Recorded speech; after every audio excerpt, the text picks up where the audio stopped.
Hi friends, எல்லாருக்கும் வணக்கம். Welcome back to our channel. இந்த vlogல என்ன பார்க்க போகிறேன்னா, க்ளீனிங் தான். பொங்கல் வரப்போகுது இல்லை? ஸோ நம்மளுக்கு பொங்கல் தானே எப்போது ஸ்பெஷல். லாஸ்ட் இயரில் வந்து பொங்கல் நாங்கள் செலிப்ரேட் பண்ணல, இந்த வருஷம் தான் செலிப்ரேட் பண்ண போகிறோம். ஏன்னா லாஸ்ட் இயர் அவங்களோட பாட்டி இறந்ததுனால செலிப்ரேட் பண்ண முடியல. இந்த வருஷம் திதி முடிஞ்சிருச்சு. சரி, க்ளீனிங் ப்ராசஸ் வந்து ஸ்டார்ட் பண்ணியாச்சு. ஸோ 2 குழந்தைங்கள மேனேஜ் பண்ணிவிட்டு நாங்களே தான் க்ளீன் பண்ணிகிட்டு இருந்தோம். ஆளுங்களை விட்டு க்ளீன் பண்ணிக்கலாம், இல்லை அர்பன் கிளாப்பில் கூப்பிட்டு க்ளீன் பண்ணிக்கலான்னு ரொம்ப யோசனை. ஆனால் வந்து மற்றவங்க நம்ம வீட்டை நாம் க்ளீன் பண்ணுற மாதிரி மற்றவங்க க்ளீன் பண்ணுவாங்களா இல்லையான்னு நம்மளுக்கு தெரியாது. ஸோ அந்த தாட் ப்ராசஸில் வந்து 2 பேரும் ஷேர் பண்ணி க்ளீன் பண்ணிக்கலான்னு டிசைட் பண்ணி அவர் க்ளீனிங் ப்ராசஸ் ஸ்டார்ட் பண்ணிட்டாரு. அன்றைக்கி காலையில் வந்து வெஜிடபிள்ஸும் தீர்ந்துருச்சு. ஸோ ஃபுல்லாக வீட்டில் வெஜிடபிள்ஸ் இல்லை, ஏன்னா ஸ்டார்ட் பண்ணது சண்டே அன்னைக்கு தான். சரி, அவர் வெஜிடபிள்ஸ் காலையில் ஏர்லியாகவே வாங்கிட்டு வந்துட்டார். ஸோ அது எல்லாம் வந்து ஃபஸ்ட்டு எடுத்து வச்சுட்டேன். பிரேக்ஃபாஸ்ட் எல்லாம் ஆனதுக்கப்புறம் தான் நாங்கள் வந்து க்ளீனிங் ப்ராசஸ் ப்ளஸ் எல்லாத்தையும் வந்து ஸ்டார்ட் பண்ணோம். ஸோ நான் வந்து என்ன பண்ணேன்னா, லஞ்சு பிரேக்ஃபாஸ்ட்டு எல்லாத்தையும் செஞ்சுட்டு அவங்களையும் மேனேஜ் பண்ணிட்டு தான் வந்து சைட் பை சைடாக வந்து க்ளீனிங் பண்ணிகிட்டு இருந்தேன். ஃபஸ்ட்டு இடத்த வந்து காலி பண்ணும். ஸோ அதனால் வந்து வெஜிடபிள்ஸ் எல்லாம் எடுத்து அரேஞ்ச் பண்ணிகிட்டு இருந்தேன். அவர் வந்து அவ்வளோ அழகாக ரூம்பு, ஜன்னல், ஃபேனு எல்லாத்தையும் வந்து க்ளீன் பண்ணிகிட்டு இருந்தார். தேவையில்லாத பொருள் எல்லாம் வந்து எடுத்து வீசிட்டார்.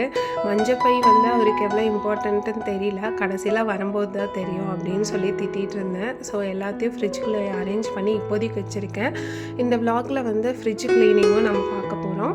சரி, சிம்பிளாக வந்து லஞ்ச் பண்ணிக்கலாம் அப்படின்னு சொல்லிட்டு அவர் மஷ்ரூம் வாங்கிட்டு வந்தார். நான் வந்து ஜீரா ரைஸ் பண்ணி கிரேவி பண்ணுறேன்னு கேட்டதுக்கு அவர் வந்து எதுக்கு 2 வேலை செய்கிற, ஒரே வேலையாக வந்து பிரியாணி பண்ணிடுறேன் அப்படின்னாரு. எப்போவுமே மஷ்ரூமை வந்து கொஞ்சம் அரிசி மாவு போட்டு நல்லா கழுவி ஒரு 5 நிமிஷம் அப்படியே வச்சுட்டு அதுக்கப்புறம் வாஷ் பண்ணி எடுத்தால் செமையாக இருக்கும், க்ளீனாக இருக்கும். ஒரு டைம் ட்ரை பண்ணி பாருங்கள். ஸோ நான் எப்படி பண்ணுவேன்னா, கொஞ்சமாக கொத்தமல்லி, இஞ்சி, பூண்டு, ஒரு பச்சை மிளகாய், சோம்பு போட்டு நல்லா மையாக அரைச்சி எடுத்துட்டேன். ஆக்சுவலாக அன்றைக்கி புதினா இல்லை, புதினா இருந்தால் நீங்கள் புதினாவாக ஆட் பண்ணி மிக்ஸி ஜாரில் அரைச்சிக்கலாம். ஸோ நம்ம குக்கரில் எண்ணெய் ஊற்றிட்டு இந்த ஸ்டேஜ்லேயே நீங்கள் வந்து நெய்யை ஆட் பண்ணிக்கோங்க. நான் நெய்யை ஆட் பண்ண மறந்துட்டேன் ஆக்சுவலாக, ஏன்னா சைட் பை சைட் க்ளீனிங் போயிட்டு இருந்ததுனால. ஸோ எல்லா பிரியாணி மசாலா ஸ்பைசஸ் எல்லாம் ஆட் பண்ணிவிட்டு பெரிய வெங்காயம் நீல வாக்கில் கட் பண்ணி வச்சுருந்தேன். பாருங்கள், இப்போ தான் வந்து நெய்யை ஆட் பண்ணேன். ஏன்னா அப்போ வந்து மறந்துருச்சு, அதனால் வந்து கடைசியாக வந்து ஆட் பண்ணேன். நீங்கள் எண்ணெய் ஊற்றுறப்பவே வந்து நெய்யை ஆட் பண்ணி நல்லா வந்து வதக்கிக்கோங்க வெங்காயத்தை. எப்போவுமே இந்த மாதிரி வெரைட்டி ரைஸ் பண்ணுறப்போ வந்து தக்காளி வந்து மீடியம் சைஸாக ஆட் பண்ணிக்கோங்க. ரொம்ப வந்து பெருசாக ஆட் பண்ணிங்கன்னா அது தக்காளி சாதம் டேஸ்ட்டு கொடுத்துரும்.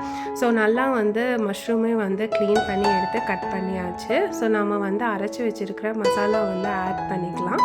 ஆட் பண்ணி நல்லா வந்து வதக்கிக்கலாம். அதோட ரா ஸ்மெல் வந்து சுத்தமாக போகணும், அது எண்ணெய் பிரிஞ்சும் வரணும். அது வரைக்கும் வந்து நல்லா வதக்கிக்கலாம். அது கூட வந்து கொஞ்சம் மசாலாஸ் ஆட் பண்ணிக்கலாம். மசாலா ஆட் பண்ணுறதுக்கு முன்னாடி நல்லா 2 டேபிள் ஸ்பூன் வந்து தயிர் ஆட் பண்ணிக்கோங்க. அன்றைக்கி தயிர் வந்து அரைகுறையாக ஆன மாதிரி இருந்துச்சு. ஒரு பயத்திலேயே தான் வந்து தயிர் மிக்ஸ் பண்ணேன். புளிச்ச தயிர் ஆட் பண்ணால் நல்லா இருக்காது. நல்லா ஃப்ரெஷ் கர்ட் வந்து ஆட் பண்ணிக்கோங்க. அது கூட கொஞ்சமாக வந்து மஞ்சள் தூள், 1 டேபிள் ஸ்பூன் கொத்தமல்லி powder, 1/2 table spoon garam masala. நான் எப்போவுமே மஷ்ரூம் பிரியாணி ஆகட்டும் சரி, வெஜிடபிள் பிரியாணி இல்லைன்னா புலாவ் ஆகட்டும் சரி, இந்த மசாலாஸ் மட்டும்தான் ஆட் பண்ணுவேன். அதுக்கப்புறம் வந்து மஷ்ரூம்ஸை வந்து ஆட் பண்ணிக்கலாம். நல்லா பெரிய சைஸில் தான் கட் பண்ணியிருக்கேன். அரிசி மாவில் கழுவுனதுனால பாருங்கள் எவ்வளோ பியூர் ஒயிட்டாக இருக்குது, அழுக்கும் வந்து நல்லா போயிடும். ஸோ நம்ம வந்து நல்லா மிக்ஸ் பண்ணிக்கலாம். நல்லா மிக்ஸ் பண்ணிவிட்டு நான் கரம் மசாலா ஆட் பண்ண மறந்துட்டேன். ஆக்சுவலாக அன்றைக்கி எல்லாமே வீடே வந்து ஒரு மாதிரி இருந்தால் நம்மளுக்கு வேலை ஓடாது இல்லையா, அந்த மாதிரி தான் இருந்துச்சு. குக்கர் மூடி வந்து ஒரு 5 நிமிஷம் போட்டு விட்டுடலாம். போட்டு விட்டு எடுத்தோடனே, ஏன்னா மஷ்ரூம் தண்ணி விடும் இல்லையா, ஸோ அதனால் வந்து 5 நிமிஷம் எடுத்தோடனே நல்லா மிக்ஸ் பண்ணிவிட்டு அரிசி வந்து கழுவி ஊற வச்சுருந்தேன். அதில் எக்ஸ்ட்ரா தண்ணி இருந்துச்சு, இல்லைனா அதை அப்படியே நீங்கள் கொட்டிக்கலாம். நான் 1.5 கப்பு ரைஸ் எடுத்திருந்தேன். அதுக்கு வந்து நான் 3.25 கப்பு தண்ணி ஊற்றினேன். ஸோ நீங்களும் உங்கள் அளவுக்கு ரைஸ் தெரியும்ல, உங்கள் வீட்டில் பொன்னி அரிசிக்கு எவ்வளோ ஊற்றுவீங்க அப்படின்னு சொல்லி அதுக்கேற்ற மாதிரி நீங்கள் தண்ணி ஆட் பண்ணிவிட்டு லாஸ்ட்டாக வந்து பிரியாணிக்கு ஏற்ற அளவு உப்பு ஆட் பண்ணி க்ளோஸ் பண்ணிக்கோங்க. க்ளோஸ் பண்ணுறதுக்கு முன்னாடி புதினாவும் ஆட் பண்ணி நல்லா கொதிக்க விட்டு க்ளோஸ் பண்ணி 3 விசில் விட்டு இறக்குங்க. ஸோ நான் க்ளோஸ் பண்ணிவிட்டு அவங்கெல்லாம் என்ன பண்ணுறாங்கன்னு போய் பார்த்தேன். அவர் வந்து எல்லா ரூமில் இருக்கிற ஃபேனை வந்து தொடச்சிட்டு இருந்தார்.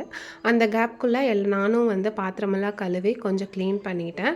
ஸோ பிரியாணி வந்து சூப்பராக வந்து ரெடி ஆயிடுச்சு. ஒட்டவும் இல்லை, உதிரி உதிரியாக அவ்வளோ அழகாக வந்துச்சு. நான் சொன்ன மாதிரியே ட்ரை பண்ணிங்கன்னா சூப்பராக டேஸ்டியான மஷ்ரூம் பிரியாணி உங்களாலேயும் பிகினர்ஸ்னாலேயும் பண்ண முடியும். ஒரு வாட்டி ட்ரை பண்ணி பாருங்கள். சாப்பிட்டுட்டு அதுக்கப்புறம் வந்து ஃப்ரிட்ஜு க்ளீன் பண்ணணுன்னு சொல்லிட்டு ஃப்ரிட்ஜுக்கிட்ட ஓடி ஆயிடுச்சு.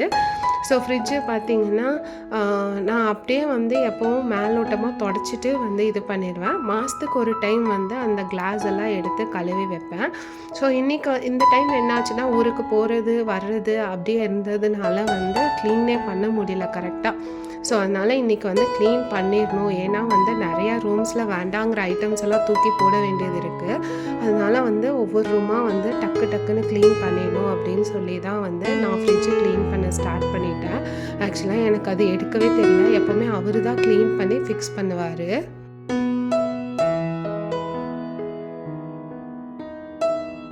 எப்படி எடுக்கணும்னே தெரியல. ஒரு வழியாக கீழே சமங்கால போட்டு உட்காந்து எல்லாத்தையும் வந்து சூப்பராக வந்து ரிமூவ் பண்ணிட்டேன். ஏதோ வந்து சக்ஸஸாக அச்சீவ் பண்ண மாதிரி வந்து சந்தோஷம் இருந்துச்சு. இது வந்து இந்த ரேக் மட்டும்தான் க்ளீன் பண்ணியிருக்கேன். சைடில் இருக்கிறது எல்லாமே க்ளீன் பண்ணணும். ஒரு நாள் வந்து நான் உள்ளே சமைச்சிட்ருக்கிறப்போ என்ன பண்ணிட்டாங்கன்னா நெயில் பாலிஷ் வந்து ஃப்ரிட்ஜுக்குள்ளே வச்சுருந்தேன். அதை எடுத்து ஃப்ரிட்ஜு டோரில் அங்கெல்லாம் வந்து இது பண்ணி விட்டுட்டாங்க. அதில் வந்து நான் ஃப்ரிட்ஜில் நெயில் பாலிஷ் வைக்கிறதே விட்டுட்டேன். யாராக இருந்தாலும் இந்த தப்பு பண்ணிடாதீங்க. ஸோ பார்த்தீங்கன்னா தெரியும், அந்த மரூன் கலரில் ஒரு நெயில் பாலிஷ் பூசி விட்டுருக்காங்க பாருங்கள். அதை வந்து பை மிஸ்டேக்கு அதுக்கப்புறம் சுண்ணாம்பெல்லாம் வச்சுருந்தேன். எல்லாத்தையும் எடுத்து கொட்டி அம்மா அவங்க சண்டே ஆச்சு இல்லையா, அவங்க குழந்தைங்கள வச்சுட்டு வேலை செய்கிறதுக்குள்ளே தலையே சுற்றிடுச்சு.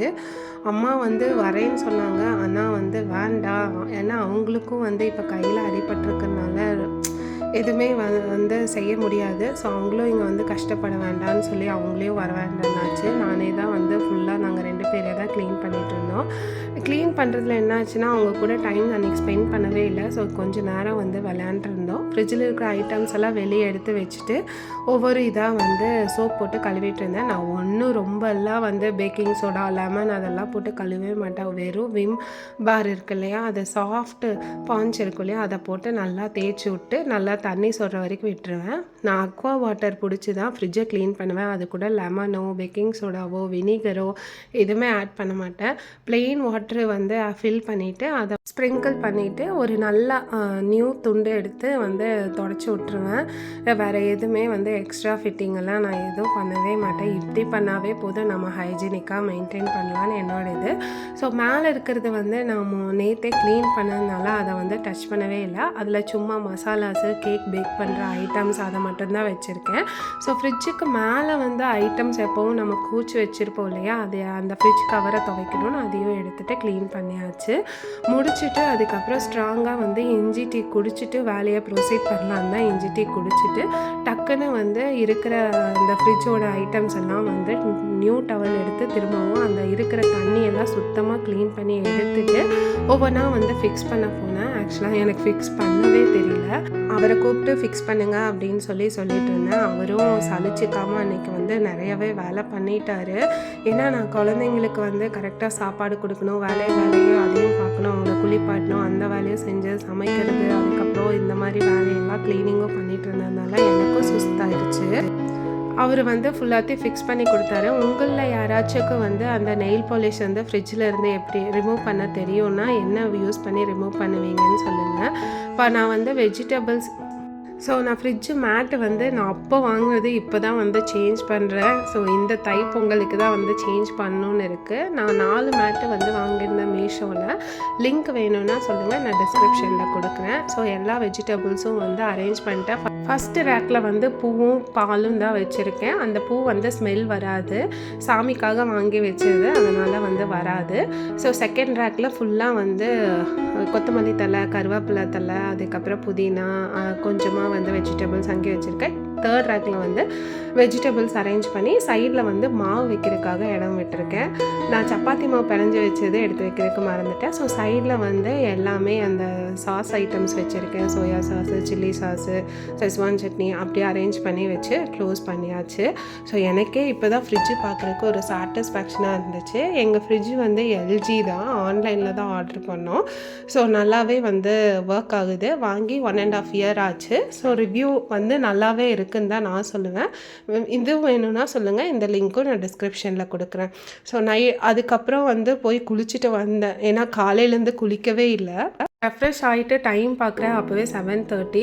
ஸோ அப்போவே வந்து டின்னர் பண்ணிவிட்டு ஒட்டுக்கா உட்காந்துக்கலாம் அப்படின்னு சொல்லிட்டு வந்து அன்றைக்கி சிம்பிளாக வந்து நூடுல்ஸ் பண்ணேன். பாப்பாங்களுக்கு வந்து தக்காளி ரசம் வச்சேன். ஸோ இந்த விலாக் வந்து இன்ட்ரெஸ்ட்டாக இருந்திருக்கும்னு நினைக்கிறேன். கொஞ்சம் யூஸ்ஃபுல்லாகவும் இருந்திருக்கும்னு நினைக்கிறேன். பிடிச்சிருந்தா லைக் பண்ணுங்கள். ஃபஸ்ட் டைம் பார்க்க தான் இருந்தால் சப்ஸ்கிரைப் பண்ணுங்கள். தேங்க்ஸ் ஃபார் வாட்சிங் ஃப்ரெண்ட்ஸ். பாய்.